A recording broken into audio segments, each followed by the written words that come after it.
One of the most important weeks of the year. That's what we're talking about today on the return of Stealing Bananas. I'm Ben Gretch. You can find the Stealing Signals newsletter at bengretch.substack.com. With me, as always, is Shawn Siegele. You can find all of his great work over at RotoViz. It's been a little while, Shawn, since I've said that. We've missed a few things to chat about, but we were consciously taking a little time off, talking about some plans for the show going forward, some different things. Then just some different things going on in our life, kind of two ships passing at times. Took a little bit more time off than I think we intended, than we had let the audience know. Really glad to be back recording with you to talk in this super important week. It was the Oscars this week. Oppenheimer crushed. We got so much to discuss. No, of course, it's the free agency special. And, you know, we blew past the end of the playoffs. Your Chiefs won the Super Bowl. You guys have been doing incredible rookie work over at RotoViz. We got the combine, some awesome athletic testing from this class, a lot of wide receivers. I saw all three of my UW Huskies wide receivers tested very well, and so that was fun to see at the combine. But we can't dwell on too much of that stuff that we've passed because we have a packed show. We're probably going to do a couple different shows on free agency as we get back into things fast and furious here. Free agency is probably my favorite week of the year. I'm not as into the rookies as you and some of our buddies and everybody over at RotoViz. I've always been more like, I came up more as a redraft player, played it for more than a decade before I ever tried Dynasty. I love the player movement, and, you know, the trade market in the NFL has never been huge. So free agency for me was just always the time to dream on what these rosters are going to look like. And there's always been a lot of turnover in the NFL, and free agency is always impactful. It has seemingly gotten more impactful. And one of the things that I was wrong about this year in a big way, frankly, I talked about it not on any of our shows because we haven't recorded in a while, but on ship chasing last week, I wrote about it in Stealing Signals, a couple places, was that I did expect, even with the salary cap rising and a little bit more money, that with the amount of running backs that were available, that a few might have to linger a little bit like we saw last season. I thought that was kind of a multi-year trend, but we always see these ebbs and flows in the NFL. There's always a regression, even though there is a multi-year trend that's not necessarily favorable for running backs. We didn't get what happened last year where, Ezekiel Elliott winds up signing in August. Dalvin Cook winds up signing, into the season. Leonard Fournette even later, right? Like he was, people were drafting him thinking he was going to sign, and he winds up waiting well into the season and then never really even playing. Those are, some key names at this time last year. People were wondering where they're going to go, and they were on the market for months after that. We didn't get that this year. All of these guys signed fast and furious. We're recording this on Tuesday. It has been, we're a little bit into the morning here on Tuesday, so we've seen some of the moves here on Tuesday, but it has been just a little more than 24 hours since the legal tampering period actually began. We did get a little bit of information before that period with some re-signings. The Bucs brought back Mike Evans and Baker Mayfield. We hear Russ Wilson, is going to agree to terms with the Steelers. Some of that stuff comes out before. But in the first 24 hours, a ton has happened, and mostly at the running back position. That's what we're going to focus on today. We have had just a massive number of important running backs. I mean, I have on this list, just to make sure we don't miss anything key, I think I have 12 names here that are on new teams already within basically the first 24 hours of it's not even free agency yet. It's the legal tampering period. It's been a wild first couple days. The running back position seems back in that regard. A lot of money for these guys, which is great to see for them as people, as humans. It's obviously a massively important position for fantasy. As we talk about the NFL being less willing to commit to these guys and not as favorable of a market to running backs to get their money and to earn, to get what they deserve, frankly, it will never be unimportant in fantasy. Even as we talk about zero RB and all of those things, it is a very, very key position. And so all of this shifting and the potential for, half the league's backfields to have been meaningfully impacted in this first day of free agency, it's been a whirlwind. It has. And you have some other fun notes to share with us. But I mean, one of the things that you're looking at here is that certainly when you start playing the very early best ball, you want to go with 0 RB because you have no idea who's going to get crushed by some of these moves. And I think the Tony Pollard signing was probably the most disappointing, even though Spears is still going to be the better back, still going to be someone you're like having on your fantasy team. But that one is a little bit of a dagger. One of the other things here, Ben, and I really appreciate you mentioning the rookie content that we're putting out. We have the rookie guide out now, volume 2 about to come out. You can get all 3 volumes for just under $20. We've had a lot of fun with that. Personally, there was a little bit more that I did with this one, and for me, that was a lot of fun. It's not because of that, but I'm very proud of the product, and I think that anybody who has looked at it before, this is our best version. So we're excited about that. One of the things that, as a result of that, I feel like is that maybe these teams are overreacting. And so that's just kind of a big picture type of thought before we get into some of the specifics. This running back class is weak, but if you were going to address the running back position in a more meaningful way than what you're going to do in this draft, you would have needed to use a top 15 pick, right? Because Bijan Robinson and Jahmyr Gibbs, the 2 stars, were gone instantly. And the vast majority of teams don't have their offseason plan to be burning a top 15 pick at the running back position. Now, I think you could argue that, especially for the Lions, this worked out fairly well, in part because the Lions hit on their other selections, which when you hit on your other picks, that takes the pressure off the running back pick, but then they also appear to have hit on Gibbs. But my main point here is that if you're looking at, second and third round picks, maybe early day 3 picks, I actually don't think what you're looking at there at the running back position is meaningfully different, once you remove those top couple of guys. And so to see so many players move and to see some of these contracts where, very pedestrian backs or backs that, like you and I would argue, don't move the needle. So the other thing that's so fun here to talk about and think through is, what are the teams doing globally? And we know that the running back position has been hammered in free agency. It's hard to get the types of contracts that, in terms of name, in terms of stardom, that players at other positions get. And that was one of the things with the franchise tags last year and all of the rhetoric around that. We know that in part that's because the running backs are not as important. And so you have to treat it that way. And yet the thing that you and I pushed back on throughout last offseason and then into the season, we thought it was a very real thing that was happening, is that if you have a star, so if you do have a player who's a difference maker, that matters. You don't want to say that just because you're going to manage running back finances in a certain way, that running backs are completely and totally irrelevant. And you think about even the things that 49ers teammates were saying about Christian McCaffrey and what he meant to their offense. Now, again, Christian McCaffrey is a unique player. But that's also what the Falcons and Lions thought they were going to get with those top 15 picks, and still very much could if things break in the right way. Right. When I'm looking at the players on this particular list of free agent signings, I guess I don't necessarily see that, which isn't a surprise. But the contracts within that context maybe are surprising.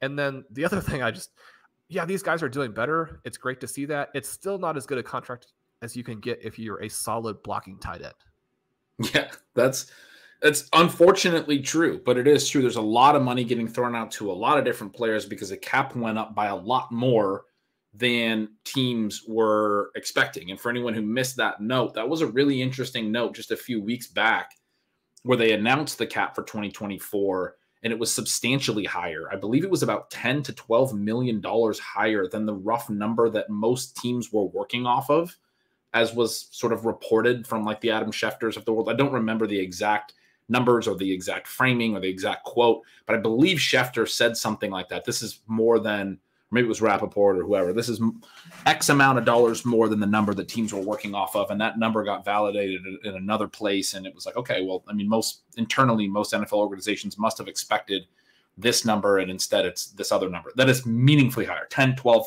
million higher. And it's huge for Harbaugh and his rebuild because the Chargers are still tens of millions of dollars over. Right. It's interesting. It had, a lot of people quickly, the smart cap people quickly said it has a different impact on the teams that have cap space and those that don't. The ones that don't, it's more impactful for them because suddenly they might actually have a little bit of flexibility. The ones that already had a ton of cap space, a big thing that gives you an advantage over is that a lot of other teams can't bid with you, but now they have some flexibility. A little bit of marginal wiggle room for you doesn't matter. You already had 80 million in cap space. 10 million more doesn't really change things for you as much as it changes things for people who have, or teams that have very little, or were already needing to figure out ways to get cap compliant because they were over the cap, as you talked about. So there's two huge conversations here with the running backs, and we want to be careful about it. You just talked about a lot of the things that we've talked about over the years. On the player side, it's awesome to see the money that they're getting. I tweeted yesterday and strongly believe this, that I think the answer and the best solutions that I've seen for running backs is there needs to be something changed in the rookie wage scale. I think the rookie wage scale has worked in a lot of ways at other positions, but it's been particularly exploitative of the running back position. So maybe there's just a patch that needs to be put on for that position specifically. But that's the years where they are putting in their best years. They're putting in a ton of touches and a lot of carries, and there's a lot of wear and tear that's put on them. And they're frequently underpaid, particularly when they don't go in the first round as much and they get the second day or even day 3 contracts where they're making really low amounts of money by NFL standards.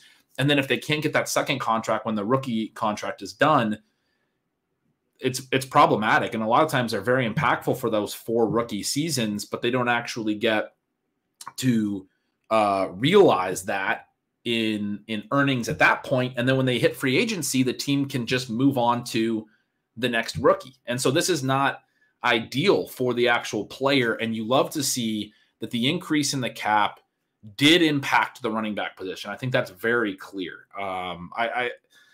Then there's the other side of it, which is the team side of it. And we can talk about proper allocation of resources and those things. And you talked about the fact that the running back position, there are a lot of pieces of evidence. And even though as you noted, we've talked about the very, very good ones being impactful, a lot of the other ones, you don't want to say replaceable because they are human beings, but there's so much depth of talent at this position.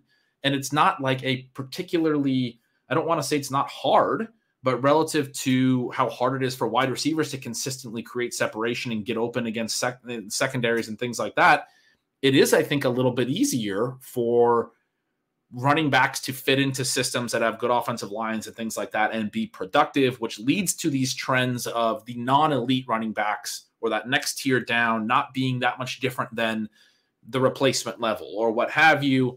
And so the question of how do you allocate resources in those things? Well, when you have an NFL team and you have a salary cap situation, and NFL is a sport where you play 11 guys on both sides. You have special teams and everything else, but you have a defensive line to consider, linebackers, DBs, offensive line, pass catchers. There's all these different positional units. Quarterback in particular, just as a one player, often is the biggest impact on your entire salary cap when you're paying that guy a ton of money. There's all these other positional groups that you'd like to allocate money to. And teams, I think, increasingly in the salary cap era, or we've been in the salary cap era for a long time, obviously, but they look at it. It's not so much that they think running backs aren't worth money or things like that. They're doing opportunity cost calculations like we do in fantasy football. They're saying, I'd rather get something else out of this money. Now, when you talk about backup blocking tight ends getting as much guaranteed money as some of these running backs, that's where it does start to get a little questionable. And you start to wonder some of these things. But from a team building perspective, even as the cap expands, there is a question of how would you like to use that additional money? Would you like to give a lot of guaranteed money to a running back, but in a lot of these cases, an aging running back, or build up your offensive line, your pass catchers, maybe your defense and different areas of your defense, different units on your defense? And that's the nuanced discussion. I'm happy from a fantasy football perspective that we don't have to worry about where these players are going to land for several months and have all the ambiguity that we have dealt with in some of these past off seasons, notably last year. Ramondre Stevenson gets Ezekiel Elliott landing on his lap in August. I mean, it really kind of changes things. And I would, push back on like my incorrectness with Stevenson, which was definitely there, to say that I don't think Elliott is the reason. It was that Stevenson didn't play well. But yeah, it is annoying when you get that. Breece Hall and Dalvin Cook was the other one, and no one's saying that about Breece Hall because Breece Hall was good enough to just displace Dalvin Cook, who we rightly thought shouldn't be too much of a threat to what Breece Hall is. And so, yeah, to your point on Stevenson, I completely agree. I don't think Zeke was the one that dramatically impacted that. But the way the market reacts and all of those things, the opportunities that we have in drafts and all of that influenced later in the offseason. This year, we're not going to have as much movement because late movement because we've already had it early. We've had a ton. You mentioned some fun little notes that I had. Well, Ben, before you get into those, because those are where we should really focus, but you mentioned how the difference in the expectation and the reality for the salary cap has given some of these teams a little bit more money in terms of discretionary spending, and especially maybe at the top, it allows them to dabble the running back position in ways they might not have previously. Based on everything that we've said and what you were directly saying there, I still think that it potentially isn't the way to spend the dollars, because once you start to spend, the money can go in a hurry. But the Washington Commanders, the Titans, the Patriots, the Bears, the Texans, the Bengals, the Eagles, the Vikings, and the Packers are all in the top 15 of available cap space, looking at Spot Track here, going into the signing period. So those are teams who have made some moves and they had some money to spend. And as you're about to point out, many of them are heavily connected. Yeah, so the kind of fun little note about a lot of these teams, it's just kind of a quirky thing here, is that you as fans following all these transactions, a lot of people are probably realizing how many players are kind of bouncing from one team to the next, and then that team is replacing, that hole at running back.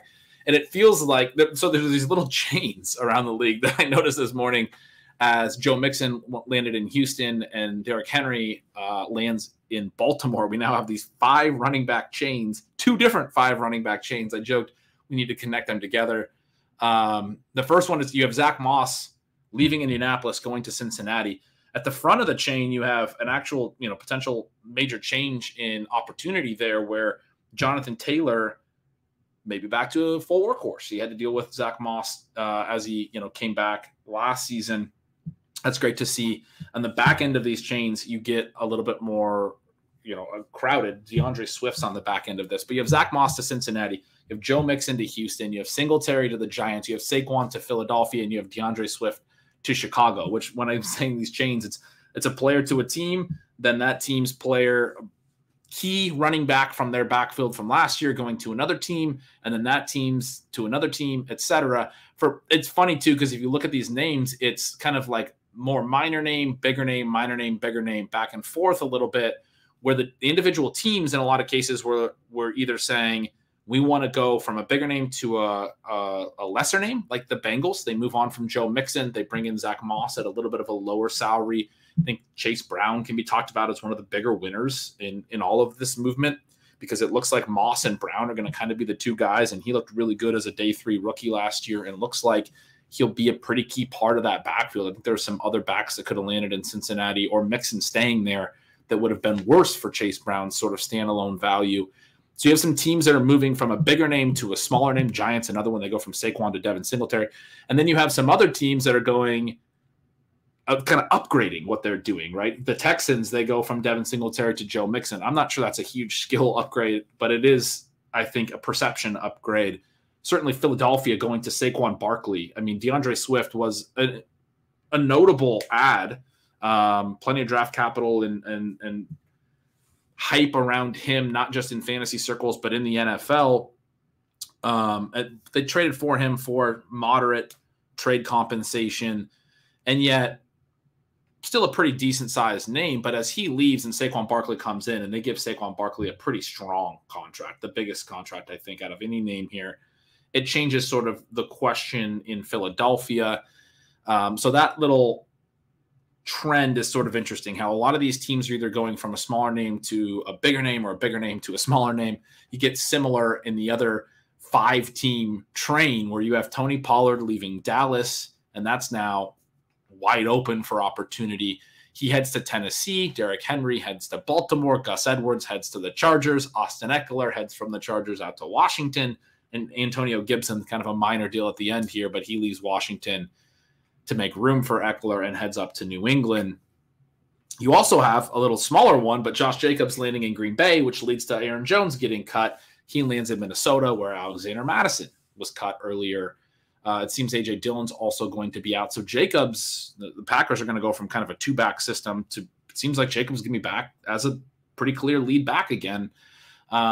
Several key names here, obviously. Some of the biggest names in fantasy over the last half decade. You have Eckler, you have Derrick Henry, obviously Saquon Barkley, Joe Mixon, and Aaron Jones, and Josh Jacobs have been high picks as well. DeAndre Swift. I mean, there's so many names that have moved, even like an Antonio Gibson, Tony Pollard. I mean, so many of these names have had second round or higher ADPs in the last 3 or 4 seasons at some point.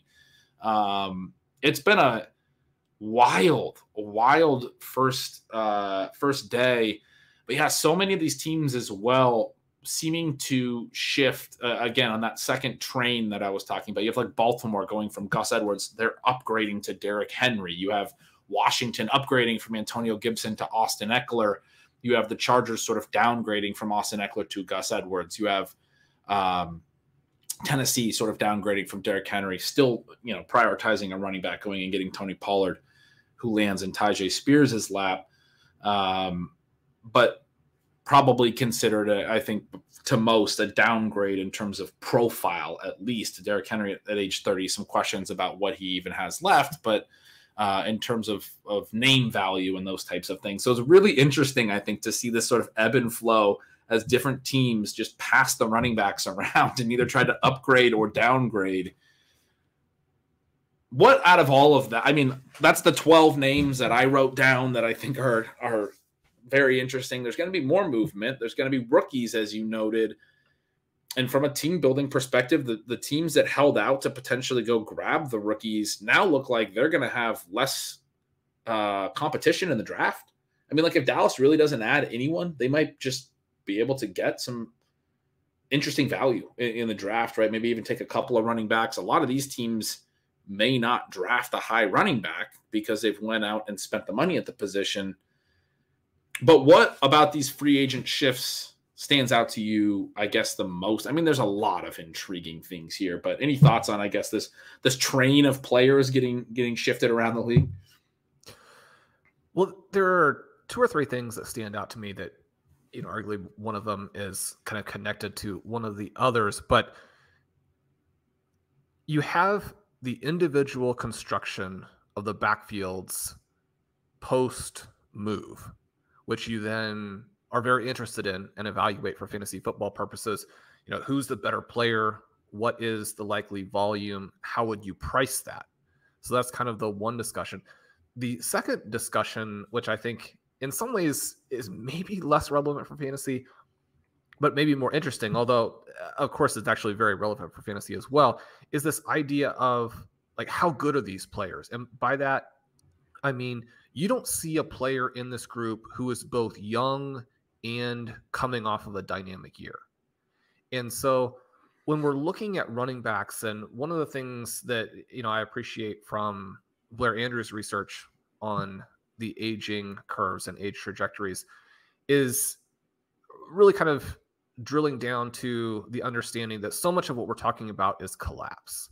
And that as you get older as a player, and certainly as you get older as a running back, this collapse risk is very high and it tends to continue to increase. But one of the things that you're looking at there is simply that it's not a matter of, okay, a 27-year-old is necessarily safer than a 30-year-old. If the 27-year-old, we already have information that they appear to be collapsing when maybe the older player is not. And so some of these teams, as you look through that train, you mentioned big name, small name. One of the other interesting things is trying to get a little bit younger, but taking a player who actually didn't perform that well versus being comfortable going back to the well with a Derrick Henry or Aaron Jones. Now, Aaron Jones' big problem last season was the injuries, and he played rarely, and that did hurt the Packers through a big chunk of the season as they're trying to make their playoff push. Maybe if he's healthy, instead of having this great shot to beat the 49ers, have this big upset, they should have pulled off because they outplayed the 49ers in that game. Maybe they're better positioned to not have that as their first game. You could be talking about Green Bay versus Kansas City in the Super Bowl, something to that effect.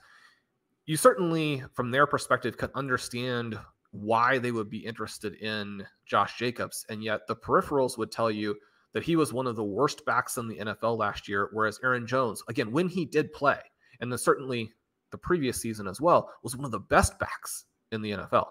The Titans, they move on from Derrick Henry and appeared to have no interest. Still one of the better backs in the NFL last year, whereas Tony Pollard, one of the worst. Now, Pollard is coming off of this stretch where in lesser usage, he'd been very dynamic for the Cowboys.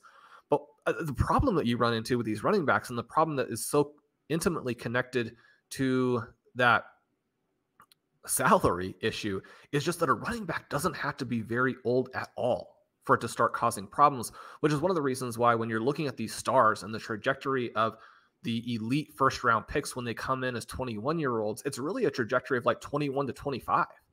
And it's not that there aren't guys who still continue to play well a little bit later. You think about someone like an Alvin Kamara, who, there are questions about what he is, but certainly he's had some years post 25. You have guys who continue to do things that are valuable on the NFL field from age 26 to age 30. But my question for you would be, should these teams be going after players who actually played poorly last year, as opposed to, and again, the other thing that's kind of interesting with this, and you have to look at it on an individual contract basis, but my first pass through would seem to indicate that not only are the teams who are taking the older players who played well last season potentially going to value or benefit from how good that player still is, but the contracts were actually more manageable from a length perspective. Whereas if you're taking a 27-year-old guy for a multi-year contract, now again, they're cheap contracts. There are ways you can get out of these contracts. It's not like they're, binding themselves to these players forever. But if you're just going to get a year of Derrick Henry or a year of Aaron Jones, that to me seems better from a reality perspective than having multiple years of some of these other players. Yeah, I think that's, Shawn, it's been a while since we've recorded. I always love to chat with you. I've missed it because, that's such a great insight into not just these moves, but how we should value players in fantasy at the running back position. I love the application of this concept of collapse that you talked about from Blair, but it's, like something you've talked about a ton as well. It's the perfect application, especially in redraft as opposed to, say, like dynasty. Very similar to what you just said. I guess maybe in dynasty, similar to what you just said about not having to pay for as many years of production. Maybe the trade values are lower or what have you. But this idea of collapse, a lot of times, Shawn, we've been obviously, I don't want to say accused, rightly accused of being a little bit ageist with running backs and preferring young guys and preferring the ones coming into the league. And sort of always just wanted the new young running backs in fantasy. A lot of times when you think about that can get boiled down to like, anyone over 25 is just too old, right? We are in this weird time, and we've talked about this for a couple years now. We talked about it. I guess what pops into my mind is prior to the 2022 season, where all of these older than 25 backs were going in that second round range. And we did our first round for 2023 before last year. And we're saying all those guys are probably going to fall out of that range. And most of them did going into 2023. And some of those names are still here in this discussion, Eckler and Derrick Henry and Aaron Jones. Those guys were a part of this group of backs with Dalvin Cook and Alvin Kamara, some of the other names you mentioned, that were a generation of running backs in the NFL that has started to age together, and the group behind them has had a lot of serious injuries, some bad draft classes, and has been a little bit of a weaker group at times where we don't have as many interesting backs in that 24, 25, 26 range. And so one of the questions, as you say all that about, well, how do you pick which running backs to go to? Well, the truly special talents are going to have a better opportunity to continue to be good into age 28, 29, 30, fend off that collapse, continue to be productive even in ways that are maybe less interesting. A name that pops into my mind immediately, doesn't even play running back, is Larry Fitzgerald, how long of a career he had, because he had so many different skills and was clearly somebody who took very good care of his body and a lot of those things, that even as he lost certain explosiveness and things like that, he had the body control, he had the hands, he had other, veteran abilities. Think about it in basketball, the way that, Michael Jordan late in his career developed the turnaround jumper and those types of things. If you're good enough and if you have enough ways to win, your game is going to evolve in a different way, potentially, and have more of an opportunity to continue to succeed. I'm trying to explain sort of the why. Obviously, the running back position is a difficult one to understand from a skill perspective, but when you talk about like a Derrick Henry being 30 years old and still productive, I didn't realize he led the NFL in rush attempts last year. He wasn't particularly efficient, but still able to carry a lot of work, still a tough guy to bring down. He wasn't able to break off 70 and 80-yard touchdown runs, but a guy like that. And the big runs are hugely important.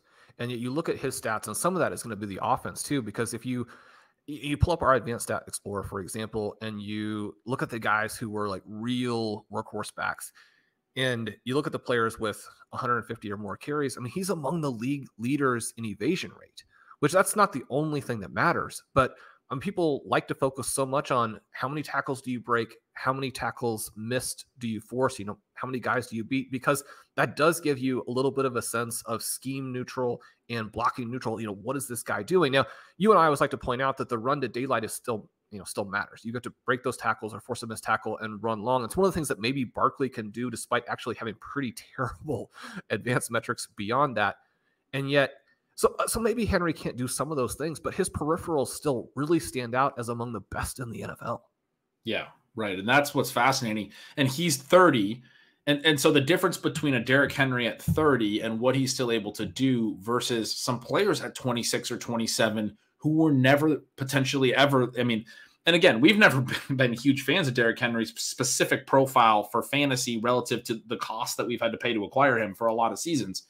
But Derrick Henry, there was a period of time where I was talking about he's basically Jim Brown, like reincarnated. He was so efficient as a runner for multiple seasons at multiple volume levels it was very unique, even if it wasn't maximizing, especially in PPR scoring, the height of running back fantasy success potential, the way that the market sometimes wanted it to, because they would draft him very, very high, obviously first round. But a very talented back is what I'm saying. There's other backs that were never that good that are younger, and then as they hit 26, 27, that might be it for them. That's sort of the reality. Like I look at like the Antonio Gibson to New England thing. I liked Antonio Gibson a lot, but part of the reason I liked him was to see if his athletic profile, his size and speed could manifest into, some huge potential if he could really play the running back position. As backs get older, they do tend to lose a little bit of their explosiveness. And if I think about a player like him, where like it didn't seem like he had all the skills, the nuance, the ability to follow blockers and things like that, to the extent that the Commanders got sick of using him as a runner, they basically just turned him into a passing back because he doesn't, I think, in their evaluation, and who knows if they're correct, but hit the right holes and all of those, other elements that are important to being a successful and one of the other issues that he ran into during some of his tenure there is that he also wasn't a great passing down back at times, and he would get replaced in that and was so reliant on touchdowns. And so we have both elements of his profile that have raised red flags. Then kind of, again, in the shameless plug vein, there are two extremely athletic backs in this class who will probably be cheap for both fantasy managers and for reality teams, where my thought would be, why not like take the plunge on a player who's, number one, a lot younger, but then the uncertainty. Also, in one of the cases, the back actually isn't very young, but that uncertainty, the very wide range of outcomes, does more for you than signing someone who, yes, you're thinking about some of the parts of the profile that you were originally excited about, but those have already faded or been proven to be in a certain range that doesn't help you. Yeah, that's fascinating. I think you look through these different moves, and in terms of the ones that we're really excited about for fantasy, those types of things. I think you mentioned Henry Pollard had a really tough year last year. Tyjae Spears looked really good. The Titans ostensibly get younger. They do pay Pollard not a ton of money, but it's interesting to consider how that split will go. I look at like a Gus Edwards, who is getting quite a bit older. He seems like a really good fit for the power running scheme. They get Greg Roman back or he gets Greg Roman back. Greg Roman, obviously, the offensive coordinator for Baltimore for a very long time, is now working under John Harbaugh. Which Harbaugh is it? Jim Harbaugh, the Chargers, and designing that run scheme. So he knows the whole Greg Roman system and all of those things, but not a back that I'm going to be super high on as he ages, because I just don't know that he was ever much more than a straightforward runner, which in this scheme might fit. But I get... Well, Edwards was the only back in the NFL last year, again, in this relatively high volume group with a lower evasion rate than Gus Edwards was Ezekiel Elliott. And so that's not the only name that you want to have below you on that list. There are real concerns there. And then you think about some of the accomplishments and how much he struggles. And the evasion rate is going to be somewhat separate from some of those things. But with Lamar Jackson, if you're struggling as a runner in that environment, even with the things that you would expect Harbaugh to do with the Chargers, I mean, we've seen him be very successful, obviously, at both the professional and the college level. I guess I'm not as skeptical as some of their hirings as some people, even though there are specific volume-related things that are going to be problematic for individual players. But I don't think that Edwards helps them, other than siphoning or soaking up some of these very low-value touches. Again, that's what they're signing him to do, and they're going to pair him with a rookie. And a lot of people have speculated, obviously, Corum from Michigan, who played under Harbaugh last year. But whoever it is, they're going to pair him with somebody. And then that rookie's going to have to deal with, and maybe even some of the goal line work. And you said the low-value touches, but some of those high-value touches as well. But yeah, Gus is, I'm with you. I don't really have a ton of interest in him specifically. I think one that I'm a little bit more interested in than it sounds like you are is Josh Jacobs, who he's got such an interesting career where the 2022 explosion was weird. And we spent a lot of time talking about it. There was a lot of people that, essentially the way I would boil down the things that I said on this show about that was that the things that were identified as the reasons that Josh Jacobs hit were in most cases too simplistic and didn't really understand. There was a degree of a miss on what his actual workload would look like. And I would talk a lot about it, how I actually think he built up to that a little bit in season that year in 2022, where the first couple games he wasn't actually at a huge snap share and kind of build into it. And he was better than what they had. And they wanted to use maybe Lamir Abdullah or Brandon Bolden as passing backs or things like that. But it just became all of Jacobs' work. But it was also an efficiency spike that I didn't hear basically anyone talk about as being possible, because if you looked at Josh Jacobs' career up to that point, he hadn't done it for 3 seasons. He suddenly became a far more efficient back on far more volume, in addition to a really strong receiving back on far more volume than he had ever been. I mean, you go back to his rookie year, he had a strong yards per carry that year, but wasn't really catching a lot of passes, different profile. Suddenly was in a much, just looked like a much different back on like a per touch basis, in addition to getting massive volume, which made him a really strong play. He ended up leading the NFL in touches, also leading the NFL in yards from scrimmage. Then this past year, you mentioned he has a really tough year, and he looks like the same back from 2020 and 2021, and these multiple years that suggested he didn't have 2022 in him, which now looks like a season that came out of nowhere, right? And it's kind of hard to explain. He didn't like the franchise tag. He didn't sign it all off season. He wanted to be a free agent. There's a small part of me that feels like he not tanked the season, but it was a bad year for the Raiders all the way around. Josh McDaniels gets fired in season. They shift coaches. Their quarterback gets benched. They used multiple quarterbacks. Nothing is really great in Las Vegas last year, the whole year. Feels a little bit like Jacobs was, in some ways, trying to hit free agency, right? Not get tagged again by having too great of a season. That's not the way that players think, but he does ultimately hit free agency. The Raiders let him go. He's not too valuable for them to use another tag or to try to do something else with him. The Packers then make a decision to pay him a decent amount of money and let Aaron Jones walk. I agree with you that Aaron Jones looked very good at times last year, but when they make that decision, they're telling us something about what they're interested in. And it's been pretty clear they were done with A.J. Dillon and going to let him move. But now it looks like it's going to probably just be Josh Jacobs' backfield in an offense that's young. The Jordan Love looked pretty good. I think is one that we should be a little bit in on.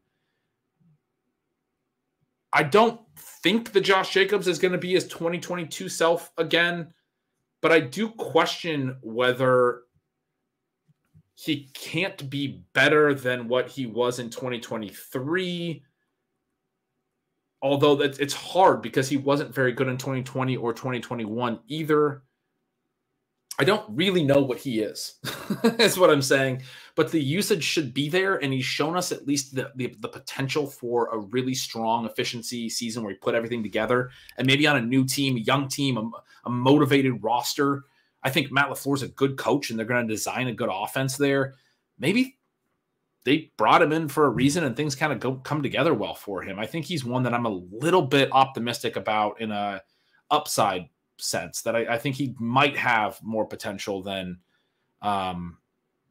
his stats say. Yeah, this is maybe the most fascinating one because I do think this is the best situation by far, right? You want to have pieces of this Green Bay offense. You want to have the running back. You want to have a guy, especially if he's going to have huge volume, which seems very possible now. At the same time, and I think that because of that, the ceiling for Jacobs, it's almost impossible to see a situation where the ceiling for Jacobs isn't quite a bit higher than Saquon Barkley, for example. And so the prices there don't make a lot of sense. At the same time, I mean, there's this very real risk that Josh Jacobs is already into the collapse phase of his career. And it's, again, another guy who's 26 years old, which is one of the reasons why you want the contract last year and not have to go out and, work for it in this season.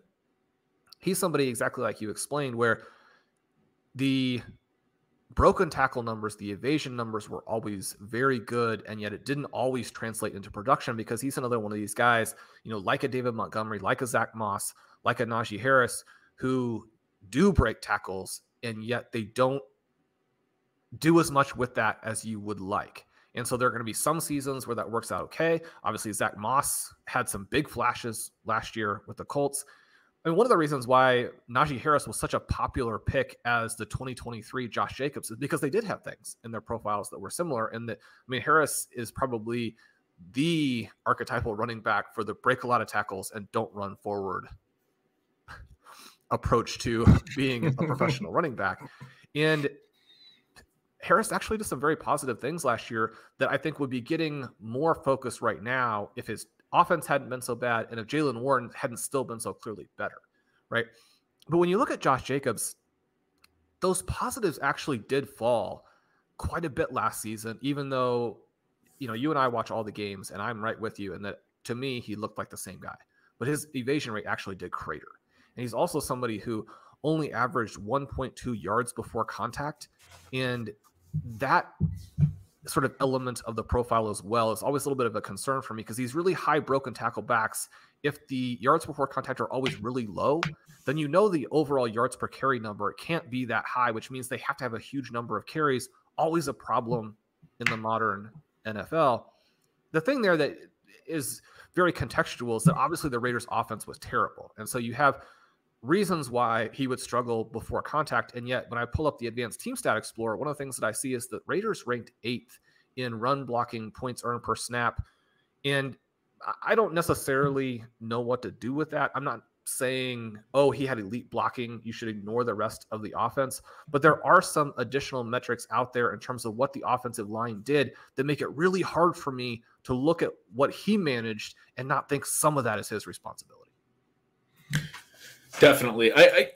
The last thing I'll say, that was all really great. The last thing I'll say, you mentioned that he might need significant volume, and you don't necessarily want to depend on that because of injuries, things like that. But we can obviously look at him and say, I mean, especially for a guy who was a little bit more of a part-time back in college, 260 plus touches in all 5 seasons of his career. He's been able, and we talked about like one of the best things to predict workhorse ability is if a guy's a workhorse. We're just talking about like a Derrick Henry, for example. You don't want to say that he's going to be able to do it every year for the rest of his career. Maybe part of the reason he came down in 2023 is he led the league in touches in 2022. He had 393 touches that year. That's a ton. Every other year, though, it's 306 his second year. It's sub 300. It's strong, but not massively overworking him necessarily. It seems like Green Bay looked at that and said, that's part of the reason they brought him in and let Aaron Jones go. And they said, we don't think we can trust Aaron Jones to carry 250 touches or 300 touches. We do think Josh Jacobs is somebody who can do that. And so that's, even if it's less on a per touch basis, the volume. So that's, I think, what they're maybe thinking from a organizational perspective, but from a fantasy perspective, that means I feel a little bit more comfortable thinking that as long as he stays healthy, which is obviously a big question for every running back, that they're going to give him a lot of work. And that even if he's not great, basis, the touch level should be very high. It should be very high. You know, unlike the situation with Saquon Barkley, there's receiving upside in this particular role. So I mean, it certainly wouldn't be a surprise at all if he has, multiple 25-plus point games in the first half of the season. Barkley's the last one that we definitely should hit on this show. We're going to do at least another show this week, Shawn. We've talked about kind of setting the pass game stuff aside. We have quarterback shifts. We definitely want to talk about Kirk Cousins in Atlanta and some of the other shifts at the quarterback position. There's been more tight end movement than wide receivers, but most of the big name wide receivers are kind of just returning to their locations. But we wanted to do a show on the running backs. There's a lot here. I mean, we could do 5 shows on them, but Saquon is definitely one that we should discuss, in part because in early underdog drafts, he's going higher than I think anyone else we've named in this show, other than I guess Jonathan Taylor's going a couple spots higher. I briefly mentioned his workload got a lot better with Zach Moss moving, or his projected workload, but was sort of already expected with the contract he signed. And part of the reason Zach Moss was even taking work from him last year was just that Moss was surprisingly good while JT got up to speed after, a suspension, all the contract stuff. It was it was like a team imposed suspension. But they PUP. Right. Yeah, that was PUP. I forgot the specifics of why he had to be out for the first couple. It was a soft suspension. It was a soft suspension, exactly. They didn't activate him off PUP in time. Forced him to miss the first few games, get him back to the negotiating table. They did end up signing him to a huge contract. So I don't know that they played hardball and then Jonathan Taylor won. But Saquon Barkley is going in the late second round of early drafts. His price has already risen a little bit since the news. I know when I was talking with Pat and Pete on ship chasing last week, he was at, I think, 22.9. I'm looking at it right now. He's up to 20.6. So you're moving from, the 211 up to the 209 or 208. And Barkley, you can understand why from a profile perspective. Former number 2 overall pick, gets a lot of money here, had the incredible combine and athletic testing and generational talent type discussions, which is why he went second overall. Although there was a lot of criticism for David Gettleman in that decision. He's now played 6 seasons. He barely played at all in 2020, tore his ACL early in that year. Has had a couple really strong seasons. His best season from a total yards perspective and really from all perspectives, touchdown perspective, everything, is his rookie year way back in 2018. His second best season was more recent, 2022. He had a 1,650 10 touchdown season, 1,650 total yards. Receiving has always been a big part of his game. You mentioned he goes to the Eagles, and that's going to be a big question. Jalen Hurts doesn't throw to the running backs. That was an issue with DeAndre Swift. I just did a targets per run right up over at Stealing Signals. DeAndre Swift had been at 23% targets per run or higher every year in Detroit, which was an interesting note. I don't usually look at the running back targets per run a ton, but when they get that high consistently, You know that teams are intentionally trying to throw to these guys and get them into space. There's a couple interesting young backs that are like that for this year as well. But Swift was like that until he goes to the Eagles, and it really cratered this past season. And even though they did seem to try to throw to him intentionally sometimes, it's just not that viable in that offense where they're going to do RPOs. Hurts is going to run. There's going to be a lot of different types of structures in their passing game and in their running game that is going to limit the amount of checkdowns and some of the things that are easy catches in other passing games, which is why you say there's probably more passing for Josh Jacobs with a more traditional drop back passer that as he gets through his reads, that's an offense for Green Bay with Jordan Love at quarterback where there will be more checkdowns and more dump offs. And Josh Jacobs does have potential for a lot more receptions. Should things play out that way, it's trickier for Barkley as he goes to Philly. That's always been a key part of his profile in the past, as I was kind of noting. Well, this past year, he wasn't quite as good. You go back to 2021, he played hurt through that ankle injury after the ACL year in 2020. His first 2 seasons were great.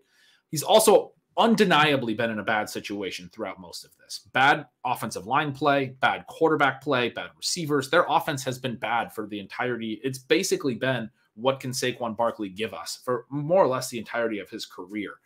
And he's been able to transcend that at times, which I think is why a lot of people still hold him in such high regard as an overall talent. He's another one, you look at the advanced metrics, you look at all the stats and you say, maybe there's more to him than what we've actually seen. He goes to a different team, better offensive line. I was talking to you a little bit before the show. I think a lot of people are worried about, the tush push and Jalen Hurts is going to steal all these touchdowns. I think there's a small possibility that part of the decision to move to a guy like Barkley and emphasize the running back position a little bit more does correlate a little bit with the retirement of Jason Kelce in that they don't actually think they're going to be able to be as dominant with the tush push, which I tend to associate almost exclusively with Kelce. I mean, I don't think it's only him, but everyone likes to talk about how much Jalen Hurts squats and people pushing him from behind.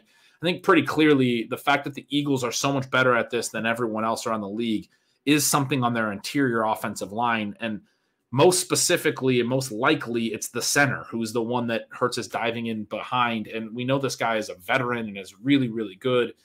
It seems like Jason Kelce probably figured something out that none of the other centers or interior offensive lines or teams could quite figure out to the same degree. Or maybe it's the Eagles staff or whatever. But losing Jason Kelce, I think when you look at the fact that a lot of the other teams were not as good at the tush push, I don't think you can just think the Eagles are going to be as good.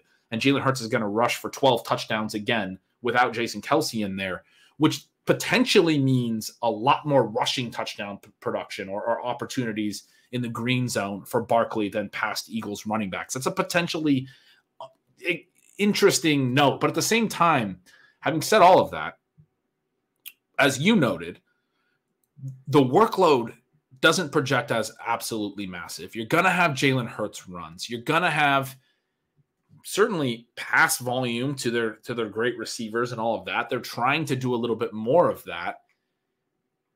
There's not going to be the huge receiving. I have a hard time understanding, frankly, also with Saquon's profile, as good as he is. And I buy that there are arguments that he could be better than he's really ever even been able to show and could still have one of his best seasons. I was kind of breaking down what he's done so far in these 6 years to emphasize that we might not actually know how good he can be. He's had some injury-plagued seasons and some of those things, but he's 27.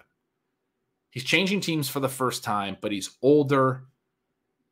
I still think he's a dynamic talent, but I was surprised that already that he was going in the late second before landing on a team, and now that he lands on the Eagles, I'm hearing that he should be the RB2 maybe, that he should move up from there, and people are anchored to that late 2 price that I think was already lofty. I don't know that the Eagles would be a spot for me that would mean that he would certainly move up. I mean, going anywhere else was probably going to be better than the Giants, but that was expected. I mean, he could have landed with the Bengals or something, or the Texans, or one of these offenses where he could have caught a lot of passes, been with a really good young passing drop back quarterback. A little bit more certainty on his goal line work than the things that I'm suggesting could be favorable for him. I'm having a hard time with it because I think, decently bullish. But when I talked to you a little bit before the show, you sounded, I'm also decently bearish. I'm of two minds about it. You sounded, I think, a little bit more bearish than me even. And I think the thing with going to Philadelphia is that it injects that uncertainty that you so desperately need if you want to be an enthusiast. So I like that part because the Eagles have this potential to be a dynamic, high-scoring offense that a running back would thrive in. But outside of that dream or hope, I mean, it's almost all red flags, right? Including the fact that the Eagles' offense itself was very bad down the stretch and was part of their collapse. And so if you don't rectify that from an overall offensive perspective, then even the potential good part isn't there. But I think the thing you note with Barkley being 27 is just so crucial. I think to myself about some of the years where, especially once you get better prices and you're like, okay, well, I mean, Le'Veon Bell and David Johnson are no longer what they once were, but maybe the season they just had that wasn't as impressive is a little bit of a fluke. They were these unfathomably dynamic, double rush EP, receive EP backs where you're going to get, 22 to 25 points per game. How could you not go after that? And you look at Saquon Barkley where he's big and he's fast. And as a rookie, he caught 91 passes. And it's hard to not look at that and be like, what if? What if? But the problem is just in 2 of the last 3 years, he hasn't reached 300 yards receiving. And that brings up questions about where he is as a receiving back. I mean, every time I watch the Giants the last 3 years, because the other year in there, he plays 16 games, he gets to 338. That's not any great shakes either. I'm screaming at the TV for them to get him the ball because they also don't have receivers. Like, why are you handing the ball off to Barkley to run in the middle of the line when you have an ability to get him more fantasy points, which we like, but also the ball in space to get these long runs? Because frankly, so many parts of Barkley's profile are just no longer any good at all. Right, 2 of the last 3 years, he's below 4 yards per carry. We know there are reasons for that. Unlike the situation with Josh Jacobs that I just mentioned, I mean, the Giants come down there like 30th in terms of the run blocking metrics. So he's not getting any help from the offensive line. We know that. And yet at the same time, I mean, Barkley is a big back who doesn't break tackles. And so you lose a lot of that potential benefit that maybe you get from a David Montgomery, somebody who's not nearly as dynamic, but I mean, he's going to hit the line. He's going to thrash. He's going to make the coach see, I mean, I'm fighting for this, right? The only 2 backs with a lower broken tackle percentage in the NFL last year were DeAndre Swift, the guy they're letting go, and again, Ezekiel Elliott. You look to the previous season, and his broken tackle numbers are almost just as low, and the 3 backs below him are Leonard Fournette, who nobody wanted to sign the last year, Jamal Williams, who doesn't do anything when Alvin Kamara is out and is a complete afterthought after he changes teams and gets out of Detroit, and then Joe Mixon, who, I mean, Mixon did stumble along and score more fantasy points last year, but there's a reason that the Bengals have been kind of looking to get rid of him for a while. If you don't have that receiving upside and you do have some red flags in your profile and you're old enough that just, I mean, I, for one, wish I were younger. If you're at a point where it's almost impossible to be that guy you were as a rookie, where you were a transcendent force, I just don't think it's fair to ask him to do that. And it seems unlikely to me that in this context, we're going to suddenly see a version of him that we haven't before. But I'm rooting for that. And I do think that if you're in Philadelphia and they turn things back around in that, Jalen Hurts doesn't rush for the touchdowns. This tush push thing is very interesting. I think the way you broke it down, very accurate. It'll be interesting to see how many 3rd and 4th and short stuffs they have before they go away from it, like a lot of other teams have gone away from it after they've tried it some, or if it actually just still is effective. I think the way you describe the Kelsey effect, very, very much the way I see it, it'll be interesting to see if it plays out that way. Yeah, obviously uncertainty there. But I was trying to give a really full perspective of Barkley, because sometimes you get the counter responses that are like, oh, you guys are just looking past, the ways that you could look at him favorably. I think there's a lot of ways that you can look at him favorably.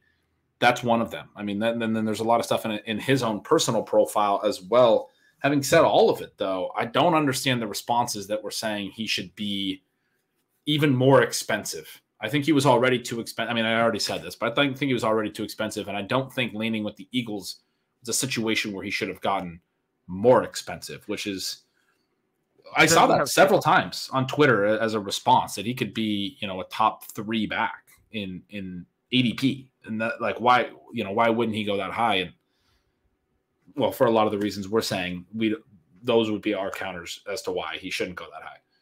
Then we have Saquon Barkley on our RotoViz Triflex Dynasty team. If you make trade offers to us, we have him ranked as the overall running back too. Yes, that's important to note. He is a superstar forever.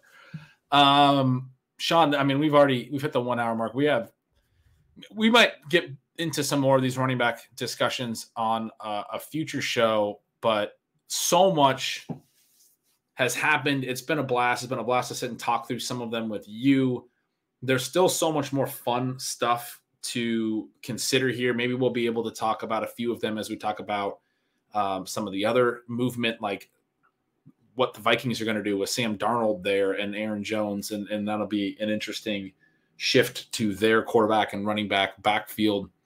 The Zach Moss of Cincinnati thing, I mentioned it at the top, but before we go, I do want to make one last more note that Chase Brown was very good last year. We really liked him towards the end of the season. Clocked incredibly fast speed on a couple of his long plays that he had. Moss, to me, you mentioned it. He's that profile of, you know, potentially evasion rate, broken tackles, but not necessarily going to gain a ton of yards. To me, seems like the low value touch guy. Chase Brown, your explosive, you know, lightning to Moss's thunder, so to speak. He's like the perfect back. They were going to bring in someone. There was a lot of optimism that Chase Brown could get a ton of work this year. This is a team that's in the win now window, and they were going to have a veteran of some type that they felt they could trust rather than just turn the whole backfield over to a day 3 rookie who Chase Brown's been good and was good, but I was looking at him. He hasn't played an absolute massive amount. He showed us flashes, and we can be excited about those. 58 touches last year, 335 yards from scrimmage. It's good, but it's not like it was. I mean, he didn't even have anywhere close, frankly, to even 100 touches. Like a lot of times we see these rotational backs with a lot more work than that. But he now was a huge workhorse in college. So from that perspective, we have some reason to believe, you know, like some of the small school backs who come through. I mean, to a certain extent, you almost want that small school guy who is athletic and people haven't seen him, but then you dive into their profile a little bit more and you're like, oh, this guy carried 300 times, you know, 3 consecutive years. I mean, Chase Brown has the touches. When you have that combination of an elite workload history and the incredible speed, I mean, that's what you're looking for. But to your point, we don't really know what he is at the NFL level. And I don't think the Bengals were ever going to turn everything over to him. But that was sort of my point in bringing that up as well. But I love your note that he was such a workhorse in college that they added Zach. I mean, and Moss dealt with some injuries this past year as well. Has not always been the picture of health. So that's another, you know, I just think Moss had some good numbers as well. But I felt in watching the Colts a lot last year that even though they were getting similar efficiency numbers at times, that Taylor just looked so much better than Moss and should be getting a lot more work. And it was some of the bigger plays that Moss would hit would just seem to be like sort of defensive mishaps or really well blocked. Like where'd they all go? It's like all of them no defenders on the field. And now Zach Moss is just lumbering down the field. Why, you know, no one near him. I think that is going to become clear in Cincinnati pretty quickly, or at least throughout the season, the first half of the season. So you get Chase Brown in a situation where he's going to have the standalone value, and also I think is going to look like the better back in short order. He's the younger back. And so this is a pretty clear one for me where the younger back is going to be the guy that is going to be so much fun to be on. He's already pretty pricey in early drafts, but I actually had started to toy with this idea that he was too pricey already. A lot of people were saying that he's the best value in all of early drafts, and his ADP is already right around 100. And I was like, I mean, you're banking on a lot of faith that the Bengals, a team in a win now period, are going to put on this back.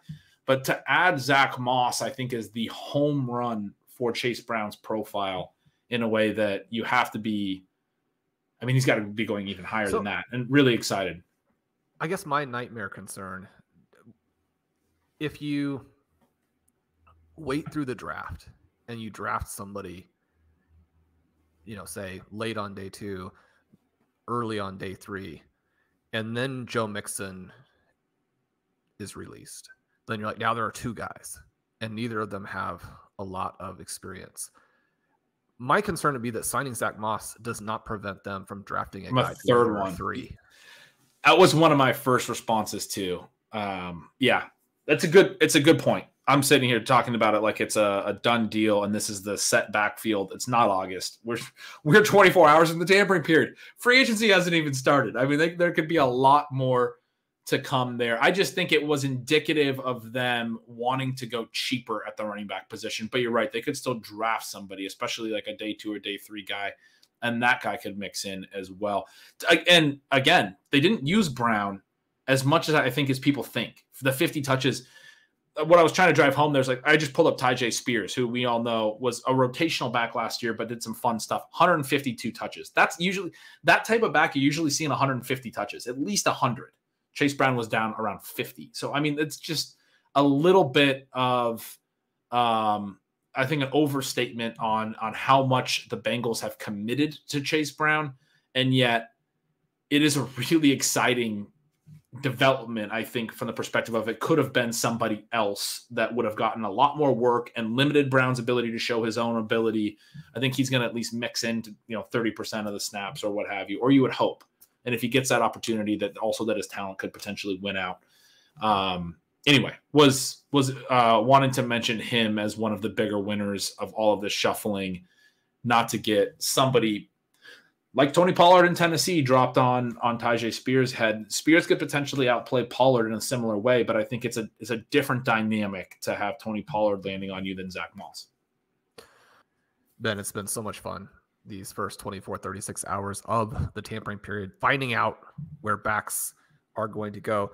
We do have more content that we're excited to bring you later in the week. We've got some big plans for later in the year. As I let you go, I do want to remind everybody to subscribe to Stealing Signals, as Ben mentioned. Some of his offseason tentpole pieces and those target per route run articles, a couple of them are out. Ben, have you covered a full conference, or do you have some from each side? Yeah, I actually have done the whole NFC and half of the AFC. So I broke it into 8 teams per piece this year. 3 of the 4 are done. So 3 of the 4 out. I'm gonna have to check my inbox. I sent the third. It was 2 out of 4. I sent the third one about 15 minutes before the legal tampering period opened yesterday morning, and so there's a lot of other stuff going on yesterday. So make sure you get over and check those out. We'd love to have you guys buy the rookie guide. Again, $20 for all 3 volumes. The coupon code for RotoViz is RRadio 2024 at checkout for 10% off the subscription. If you guys have been missing us and you want even more content, Ben, as we always mentioned, one of the ways you can help is leaving a rating or review. That helps us with the algorithm. As we get going again here, that algorithm will be important. Help us out there. We love you. We'll talk to you soon.